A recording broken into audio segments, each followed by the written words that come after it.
What if the safest place on Earth was not above ground, but buried beneath it, hidden beneath quiet fields, behind ordinary doors, and deep inside reinforced concrete?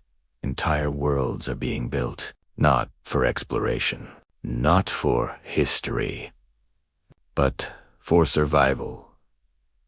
In the 20th century, bunkers were symbols of fear constructed by governments in preparation for nuclear war. Massive underground complexes stood ready, waiting for a catastrophe that never came. But in the 21st century, something changed. Fear didn't disappear. It evolved, from the shock of the September 11th attacks, to the instability of the 2008 financial crisis, and finally, the global uncertainty of the COVID-19 pandemic. The threats became less predictable, more impersonal, and impossible to ignore.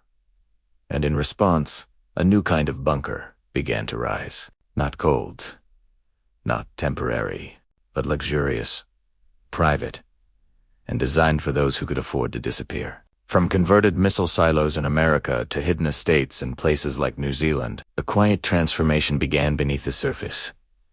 This is not just a story about survival. It is a story about power, fear, and the quiet questions shaping our future. Who gets to survive when the world changes? Welcome to History Ledger. For decades, fear lived underground.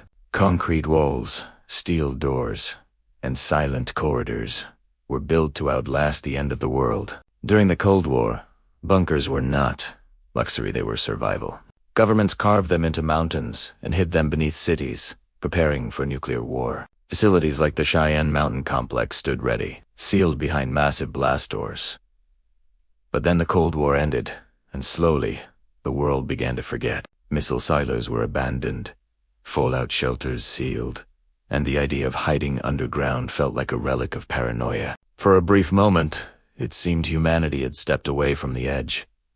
Then came a different kind of fear. The September 11 attacks shattered the illusion of safety. This was not a traditional war. It was unpredictable, invisible, and everywhere. The threats of the future would not come with warning sirens, they would arrive without notice. And then, in 2008, another shock followed.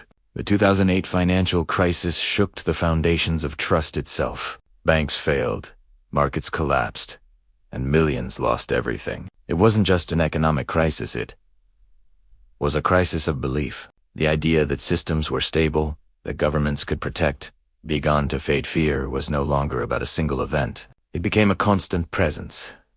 And quietly, a new mindset emerged. In basements, in rural homes, and in overlooked corners of the internet, people began preparing, stockpiling food, storing water, building small shelters. They were called preppers. And while many dismissed them, their numbers grew. Because the fear they responded to was no longer extreme. It was becoming normal. A fundamental shift had begun. Survival was no longer seen as a responsibility of governments. It became personal. Something to plan for. Something to control. And slowly, beneath the surface, the idea of private bunkers began to return, not as relics of the past, but as foundations of a new future.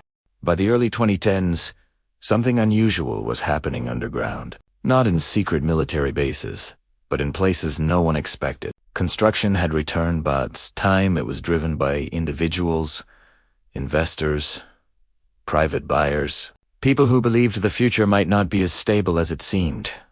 Among them was Larry Hall, a man who saw opportunity in abandoned Cold War missile silos scattered across the United States. Where others saw decay, he saw protection. In Kansas, one of these silos was transformed into something extraordinary. Reinforced concrete walls became luxury apartments, complete with kitchens, bedrooms, entertainment systems, and even swimming pools. Artificial windows simulated sunlight, displaying digital landscapes of the world above. These spaces were not designed just to survive, but to live comfortably underground. Projects like the Survival Condo official website introduced a new idea. Survival could be purchased, but only by those who could afford it. Prices reached into the millions. Access was exclusive. Safety was no longer shared. It became a privilege.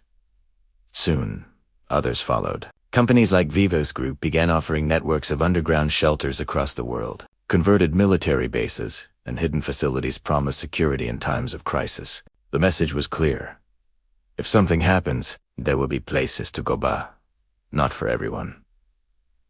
Inside these bunkers, the world was climate-controlled environments, hydroponic farms, medical facilities, and entertainment spaces replaced the harsh conditions of Cold War shelters. Even the psychological impact of isolation was addressed through artificial daylight and simulated outdoor views. The buyers were often unseen entrepreneurs, executives, and investors. People who understood systems, and more importantly, how those systems could fail. For them, bunkers were not about fear. They were about strategy.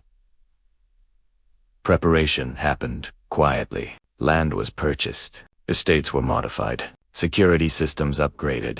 Entrances concealed. And slowly, a new divide began to form not just between rich and poor, but between those who could prepare and those who could not. Above ground, life continued as normal. Cities grew. Technology advanced, and the world appeared stable. But below, another world was being built hidden, controlled, and ready. In early 2020, the world slowed down and then it stopped. Streets emptied, airports fell silent, and entire cities paused. The COVID-19 pandemic made something clear.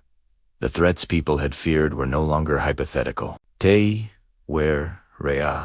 Fear became personal. There were no front lines, no clear enemy, only uncertainty. And as people stayed inside, watching events unfold, a question began to form.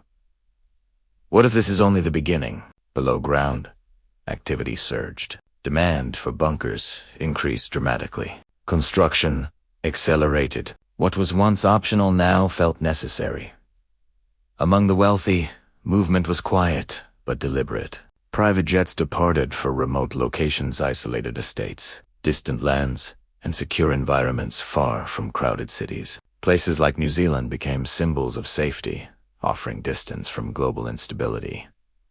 Figures like Peter Thiel were reported to have considered or secured such locations not out of panic, but planning, because those who understand complex systems also understand how fragile they can be.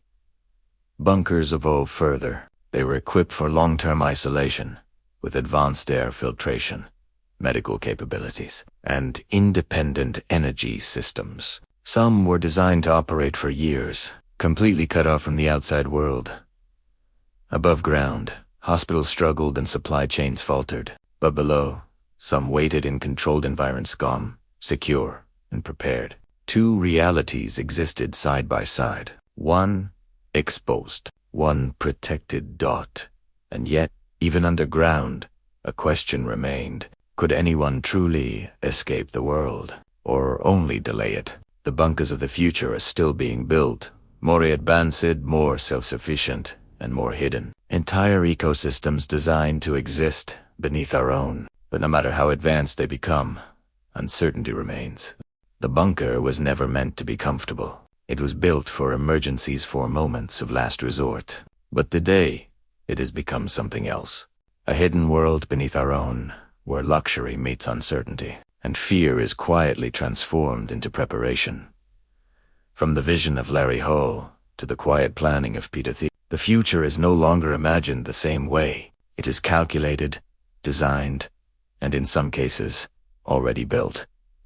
But even with all this preparation, one truth remains. No wall is permanent. No system is perfect. And no one truly knows what comes next. So the question is no longer just about survival. It is about reality. When the world changes, will we face it together or from behind closed doors, far beneath the surface? If you found this story thought-provoking, consider subscribing to History Ledgerware. Real history reveals the truths we often overlook, because sometimes the most important stories are the ones still unfolding.